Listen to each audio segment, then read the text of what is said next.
Planning a fishing trip shouldn't feel like a full-time job. With FishingBooker.com, you can find and book the perfect fishing trip within minutes. FishingBooker.com connects you with trusted fishing captains around the world. Booking is fast, easy, and secure, with access to verified customer reviews, loyalty rewards, and around-the-clock customer support. Everything you need to book with confidence is in one place. So head to FishingBooker.com and start planning your next fishing adventure today. Welcome to DSC's Campfires with Larry Weishuhn, a unique blend of hunting, fishing, wildlife conservation, and the outdoor lifestyle. DSC's Campfires is brought to you by DSC, Conservation, Education, and Advocacy. Hornady, accurate, deadly, dependable. Taurus, award-winning revolvers and pistols. Stealth Vision, high-tech, precision-driven equipment for today's modern hunter. Red 55 Winery, signature wines from Emmy Award-winning country artist Miranda Lambert, owned by Rick and Beverly Lambert. And the Choctaw Hunting Lodge, home of some of the finest hunting in North America. Now, here's Larry. Mr. Roger Foltz, welcome to the DSC Campfire. Well, good morning, sir. Good to be with you.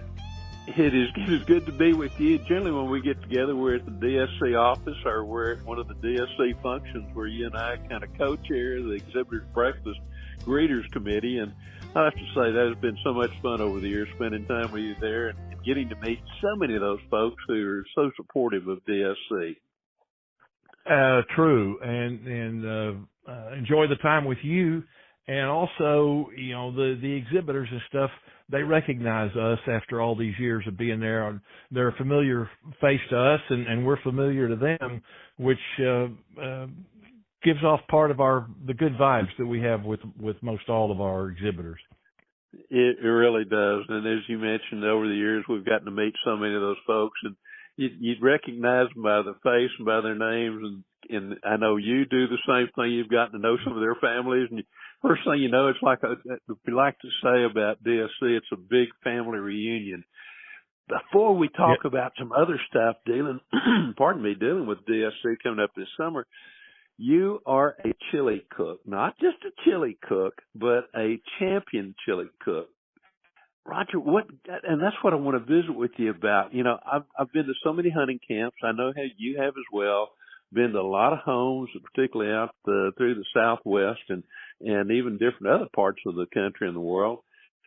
Chili seems to be a mainstay, but what got you interested, first of all, in chili, and then got you interested in becoming a chili cook? Well, I had a friend I took a Boy Scout adult leader training class with.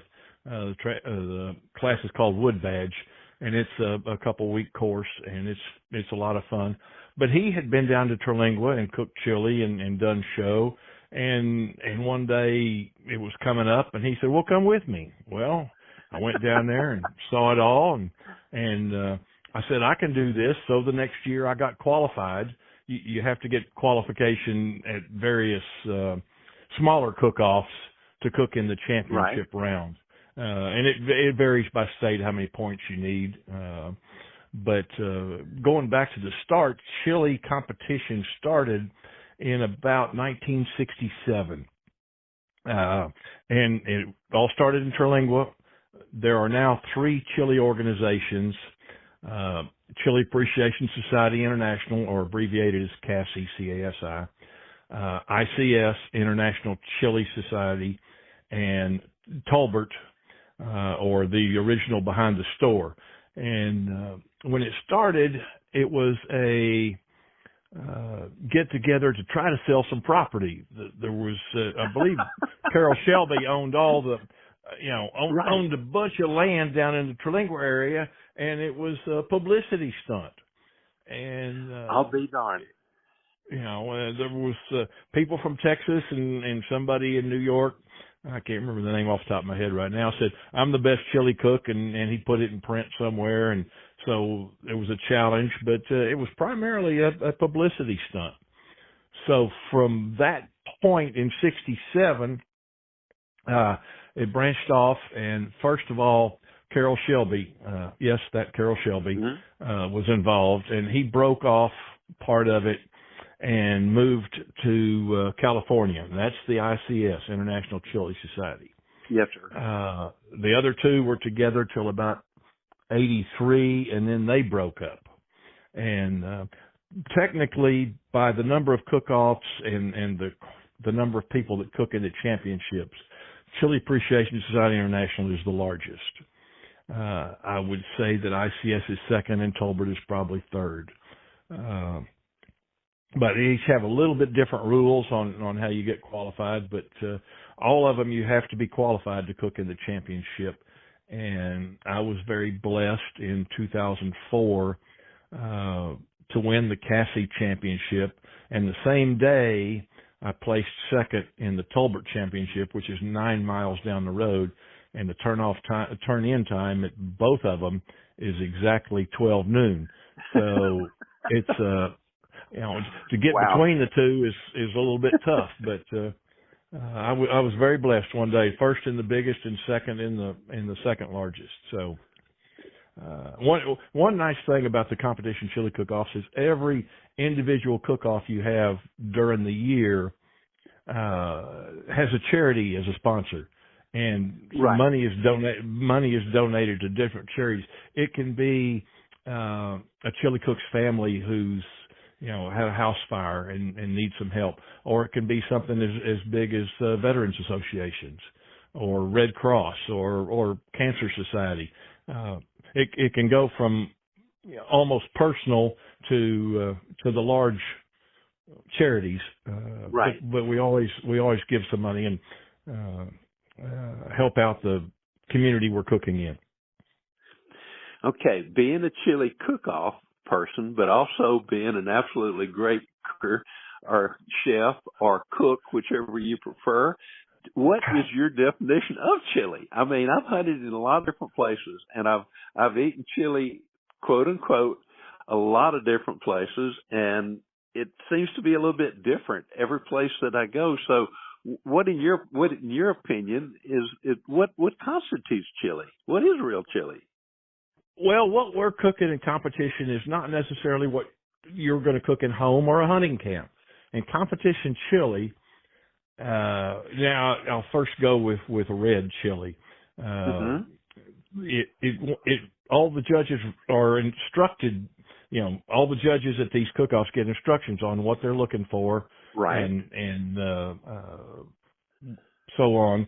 And it is red, meat, beef generally. You could put in something else, but it probably won't score big.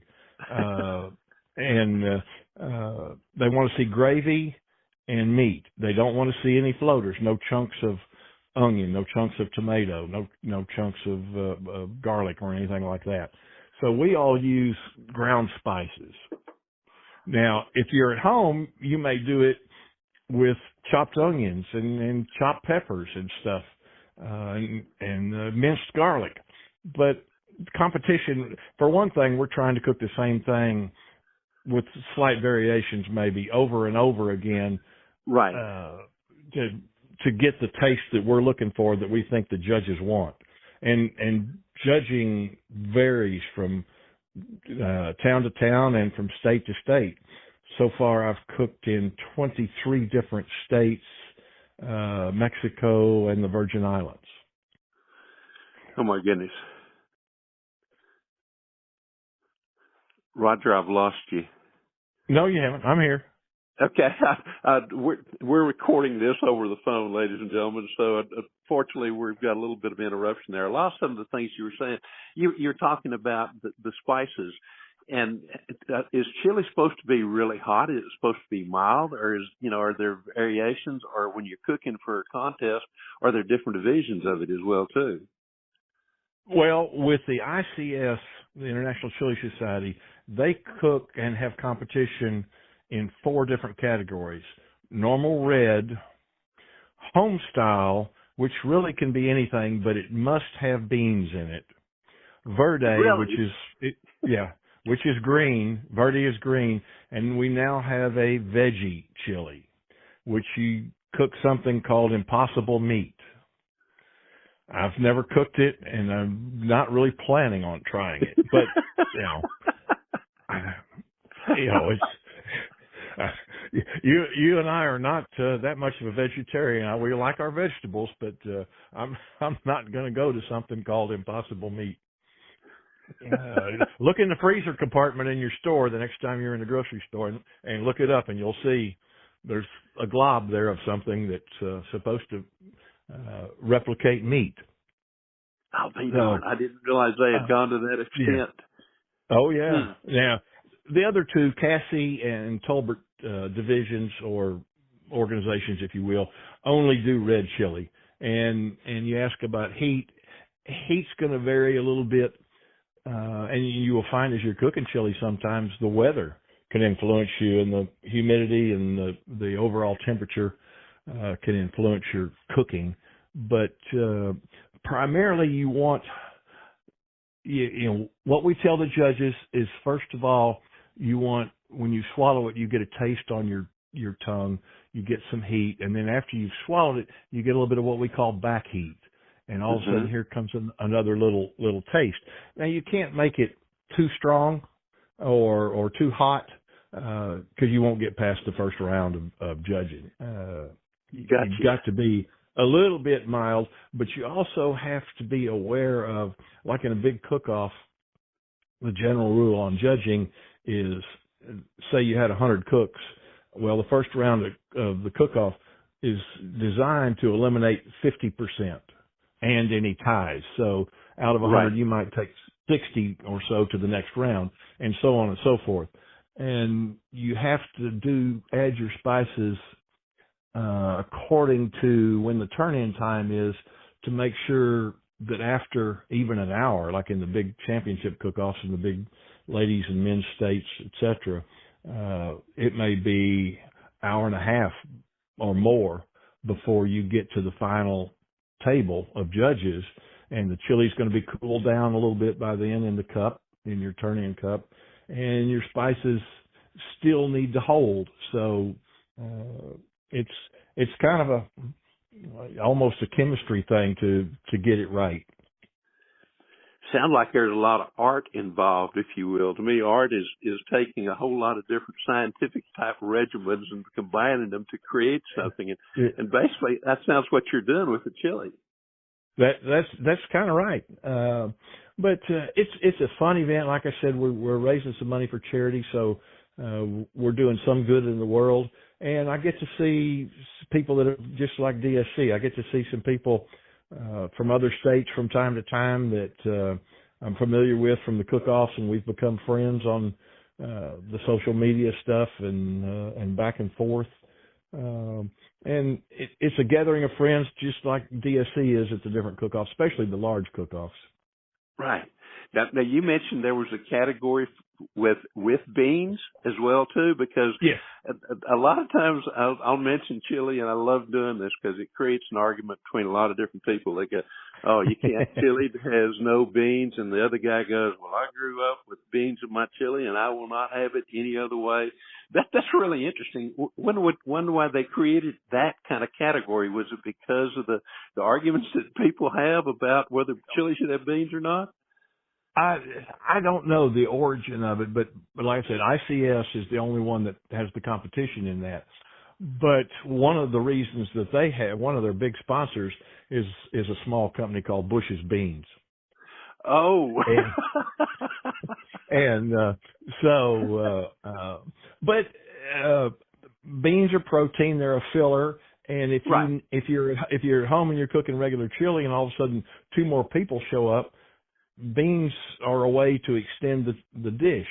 Now, the reason that most of the chili cook-offs on the red chili don't allow beans is, think of how many different kinds of even pinto beans there are, or how many different kinds of red beans, kidney beans.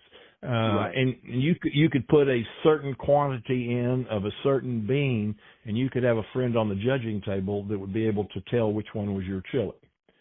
And so it would be a way to cheat. And that's one reason why we don't do that anymore. Right. And one of the other reasons is we don't think the original chili queens in San Antonio or even the Chuckwagon cooks put the two together, beans and chili. The Chuckwagon cooks may have cooked both of them to serve, but the cowboys may have put them together, but we don't think the cooks were, they cooked them in two separate dishes. And you'd almost have to, because back then, if they're cooking raw beans, not canned beans or anything, they're cooking raw beans from scratch, the beans are going to soak up a lot of your spices. So you'd almost have to cook them all separate. Right. I grew up in a household where one of my grandmothers cooked chili with beans because that's how it's always been done. The other one would say, "Oh my God, no, you can't use chili." And when you're talking about chili, you can go to the grocery store and you can buy ground beef, if you will, chuck or whatever, right, or whatever it is, or you can buy chili meat, and the chili meat generally is a little bit larger in diameter when it was run through the grinder. Is that right? Right. But nowadays, most everybody uses 80-20 chuck, just good ground chuck. Right. And now the ICS cook-offs are still back to the original. Well, some of them are now the ground, and it's just regular ground. It's not chili grind. It's the regular ground meat. But a lot of them, you still have to do cut meat, which is like a mock tender, which are hard to find anymore, or a tri-tip. So it's expensive to cook cut meat, but it looks better in the cup. It's more satisfying, and it's a better cut of meat, obviously. A tri-tip at Costco may run you $60-$70, and you'll probably need two of them to get 2.5 pounds of meat to turn in. So it's more expensive, but I'd rather cook with it, except for the little cook-offs.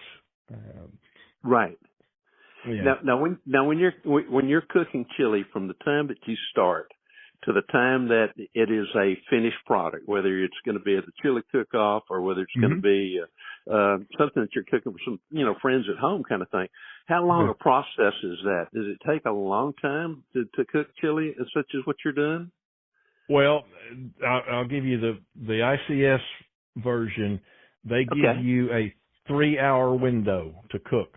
You cannot start your pot till a certain time, and turn in is exactly 3 hours later. So you can do it in 3 hours. Now, chili is kind of like spaghetti sauce. It's better the next day, or it's better if there's a rest period. So a lot of times, if we can, we start early. For the Cassie side and the Tolbert side, we start a little earlier and then have a rest period in there after we've got it to a certain point, and then say an hour or 45 minutes before turn-in, you turn it back on, warm it up, and you add your last finishing spices that you want to bring out, and then turn it in. Now, I'm not going to ask you any of your secrets of anything like that, but do you have a favorite spice that you like to include in the chilies that you're doing for the chili cook-offs? Well, there are two main providers of spices. Pendry's, Pendrys, whose headquarters is, there's a retail store in Fort Worth, and the warehouse is in Dallas over off industrial and manufacturing, and you can go there and get it. Clint Pendry's the one that runs that. His mother was a Pendry, or Clint Haggerty, excuse me. His mother was a Pendry, and that's where the family got involved, and his father Pat, was involved in the beginning of TI, little company around here. Right. And the other one is Mild Bill's Spices. They're out of Corsicana, and you can look up their website, either one, Pendry's or Mild Bill's, and you can go through and look at the different chilies. Pendry's and I think Mild Bill's does have some individual recipes online. That they will show you the different spices and when they're added. We call them dumps, and you put in the first group, and then a second group and a third if you've got it. Some just go with 2 dumps. Now, if you're doing it at home, you can get by with just one. Cook your meat like you want it, and then add them all, and turn it off, and then turn it on when you're ready to serve it. Interesting stuff. Now, what do you cook it in? Do you use a cast iron pot? Do you use No.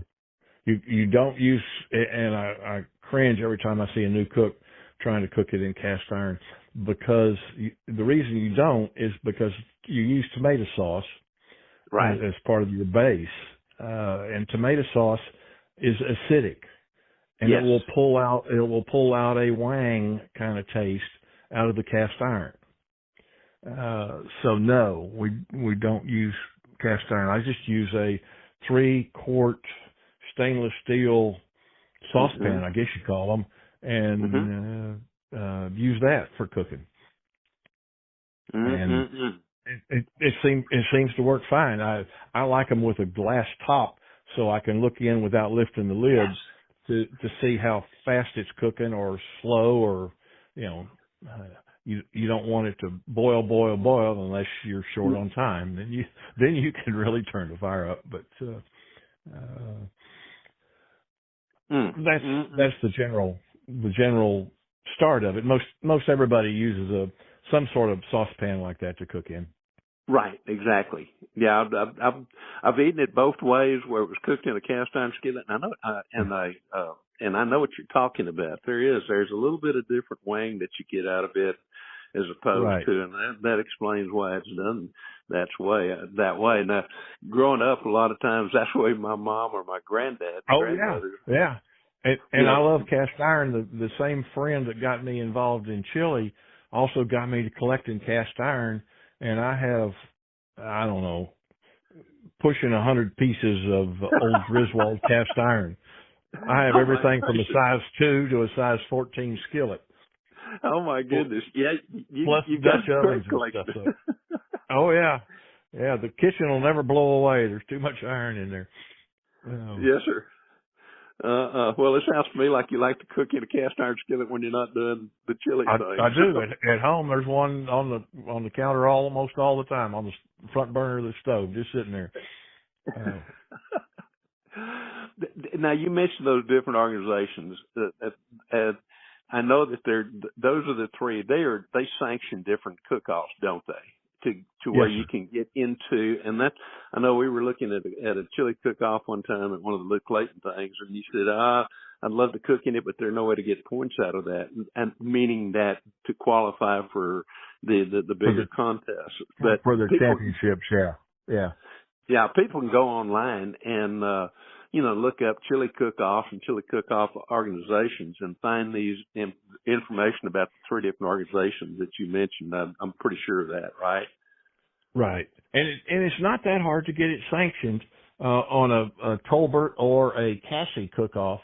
ICS a little bit different, but Tolbert, Cassie, you can apply to them, and you have to have a sponsor or a charity, because we're going to ask for that, and you can, the rest of the money goes back to you. Well, there's about a $3 to $5 per head charge, but that's out of the cost to your entry fee, and that goes back to Cassie to pay for the paperwork and the judging and so on and so forth.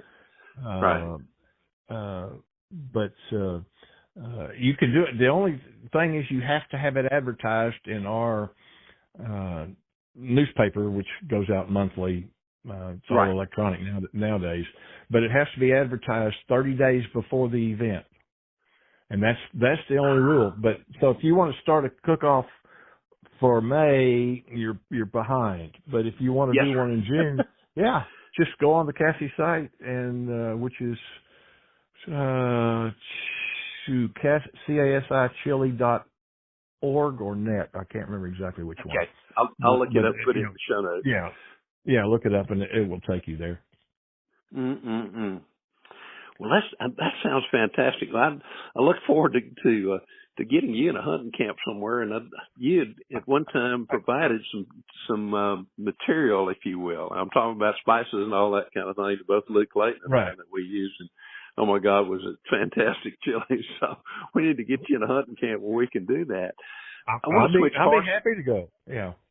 I want to switch horses with you very quickly. You know, we've got the DSC Foundation Gala coming up in July, and also the DSC Summer Expo coming up in July. That's I think it's 23rd, 24th, 25th, 26th at the Gaylord Texan there in Grapevine.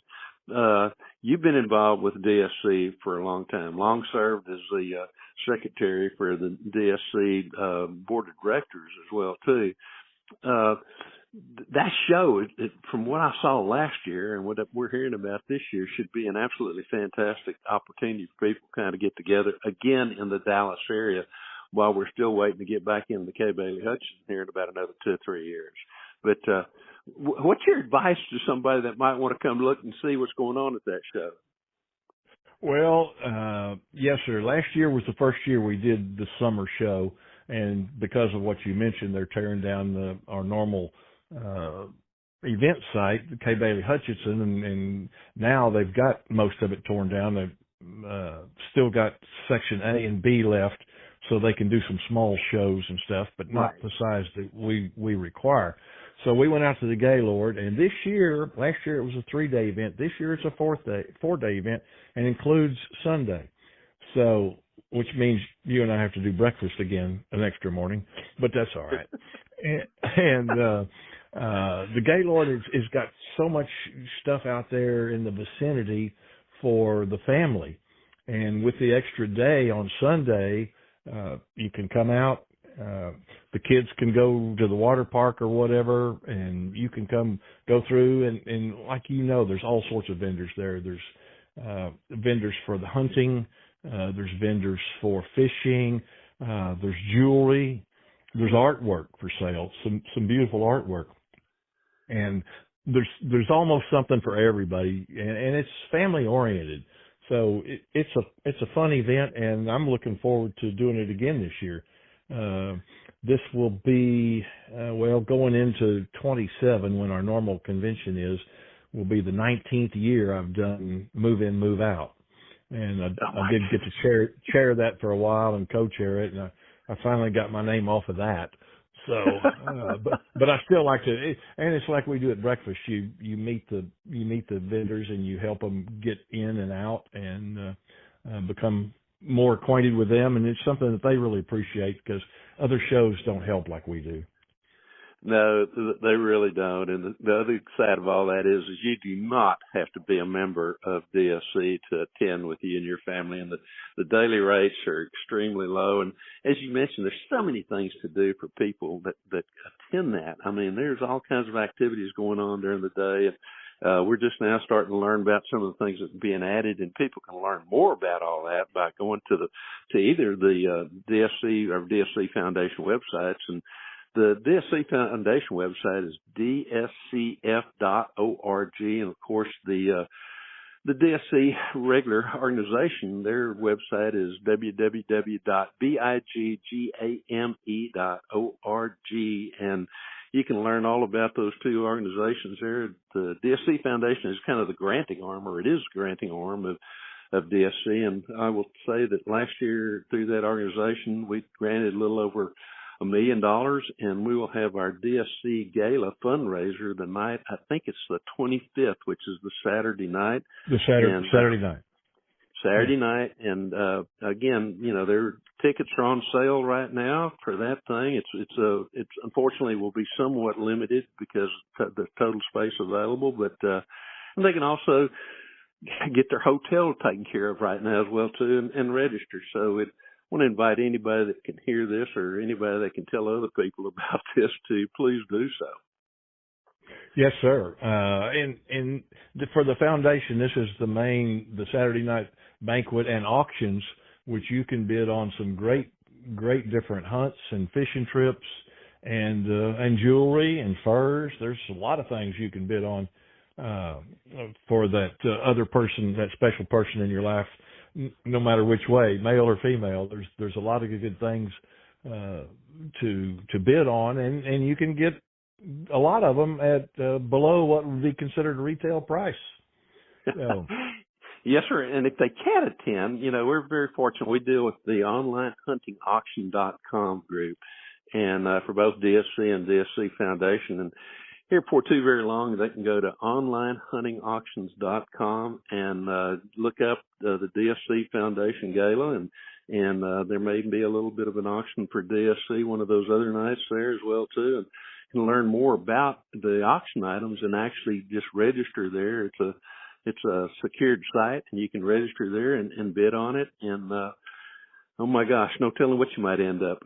And I guess we'll have some pretty good raffles too. I remember you winning a raffle last year. I was very blessed. I won a raffle last year to go to a South Texas ranch and hunt an adix, and also won a rifle. The same thing, won a rifle and an adix hunt, and that was thrilling. I did the hunt last December, and it was great. The gun, I was very blessed to be able to secure a scope from a good friend of mine named Larry. Thank you. But it's still in the safe. I haven't gone and checked the sight in on it yet. So. I know that's one of the things. Well, I didn't have any deer hunts coming up the end of the year last year, so. Well, Roger, I want to thank you so very much for joining us around the campfire right now. I look forward to catching up with you here before too very long at the DSC office. And again, we want to take this opportunity to invite people to the DSC Summer Expo in July, and also the DSC Foundation Gala. Roger, thank you so very much. We'll see you down the road. All right. Thank you, sir. Enjoyed it. Take care. DSC's Campfires with Larry Weishuhn has also been brought to you by The Crown Bar in LaGrange, Texas, the Texas Wildlife Association, Double Nickel Taxidermy, and Burnham Brothers Game Calls.